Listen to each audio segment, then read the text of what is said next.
கண்மணி அன்புடன் சீரியல்ல கார்த்தி வீட்டுக்கு வந்து பிக் மம்மி நம்ம அன்பனோட கிளவுட் கிச்சனை வந்து ரவுடியெல்லாம் வந்து அடிச்சு உடச்சிட்டாங்களாம். அதனால எல்லாரும் வேலையை விட்டு போயிட்டு இப்போ என்ன பண்ணணும்னு தெரியாம இருக்காங்க. அந்த பிசினஸே போயிடுச்சு அவர்கிட்ட இருந்து அப்படின்னு சொல்றாரு. அதை கேட்ட உடனே சிவகாமிக்கு பயங்கர கோவம். இதுக்கெல்லாம் யார் காரணம்னு எனக்கு தெரியும். இந்த வெண்ணிலா தான் எல்லாத்துக்கும் காரணம். அவளை நான் என்ன பண்றேன்னு பாருன்னு சொல்லி வேகமா போறாங்க. பிக் மம்மி அவசரப்படாதீங்க அவசரப்படாதீங்க சொல்றாங்க. இருந்தாலும் இவங்க கேட்காம போறாங்க.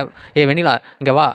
என்ன நினைச்சிட்டு இருந்த உன் மனசுல நீ இங்க இருக்கிறனால அவன் சொந்த வீட்டிலே இல்லாமல் வெளியில போய் கஷ்டப்படுறான். அதுவும் இல்லாமல் இப்பதான் அவன் ஒரு பிசினஸ் டெவலப் பண்ணி போயிட்டு இருக்கான்னு பார்த்தா நீ காலையில தான் கேள்விப்பட்ட உடனே ஆள் அனுப்பி நீ தான் அங்கே போய் ரவுடிகளை வச்சு கலாட்டா பண்ணி அதை காலி பண்ண வச்சிருக்க அப்படின்னு சொல்றாங்க. அதுக்கு வந்து வெண்ணிலா வந்து நான் எதுவும் பண்ணலையே அப்படின்னு சொல்றாங்க. நிறுத்துதின்னு சொல்லிட்டு பல்லான்னு ஒரு அரை அறையிறாங்க. இந்த நடிப்பெல்லாம் வேற யார்ட்டையா வச்சுக்கோ, என்கிட்ட வச்சுக்காத. நீ வந்து என்ன பண்ணுன்னு எனக்கு தெரியும். இதுக்கு எல்லாத்துக்கும் காரணம் நீ தான். என் பையன் வந்து இங்க வீட்டில் எல்லாத்துக்கும் காரணம் நீ தான். இப்போ வெளில போய் கஷ்டப்படுறதுக்கு காரணம் நீ தான். நீ உயிரோட இருக்கிற வரைக்கும் என் பையனுக்கு என்ன நல்லது நடக்க போறது இல்லை. முதல்ல ஒன்று நான் சாகடிச்சாகணும் அப்படின்னு சொல்லிட்டு கழுத்தை நெரிக்கிறாங்க. அப்போ பாட்டி வந்ததுனால வெண்ணிலா வந்து தடுத்து காப்பாற்றிடுறாங்க. நிறுத்து என்ன பண்ணிட்டு இருக்கேன்னு சொல்லி இந்த மாதிரி தான் சோஷியல் மீடியாவில் பரபரப்பாக பேசிட்டு இருக்காங்க. நீங்கள் என்ன நினைக்கிறீங்க? கமெண்ட் பாக்ஸில் கமெண்ட் பண்ணுங்க. தேங்க்யூ.